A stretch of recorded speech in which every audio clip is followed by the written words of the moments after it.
We don't know to what extent Obama and Boehner themselves are talking, but at the staff level, conversations have resumed. It's significant because all week, Republicans were complaining that there weren't any talks. Zilch, none, zero. That's now changed. They say negotiations have begun anew, changed late yesterday. Here's another reason for optimism on the talks. Senate Democrats are more open about the need for entitlements to be on the table. Senator Durbin said yesterday in an interview, we may end up facing it, this is the entitlement reform, as the only way out of it. And while those signals from the Senate are helpful, this really is between President Obama and Boehner. At the Speaker's request, it's a two-man negotiation. That's according to New York Times. Now, Boehner's people say that's a bit strong to say, and they say this has always been between Obama and Boehner, but it's clear that the talks are really centered on those two folks there. It does free up negotiations, Betty, for the president. It puts him in the position of agreeing to painful cuts to Medicare and Social Security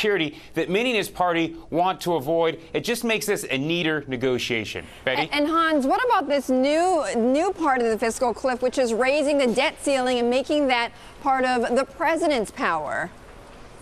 Well, so yesterday the president seemed to rule out this idea that many in his party have suggested that you go ahead and take a liberal interpretation of the 14th Amendment and say this is part of my power, full faith and credit clause. Yesterday the White House finally said, basically after a year and a half, they don't believe they have that power. That means you need to get Congress to raise the debt ceiling. That means we're going to be back and forth on this every time there's some sort of negotiation about raising that limit, but the White House doesn't think they have that unilateral control.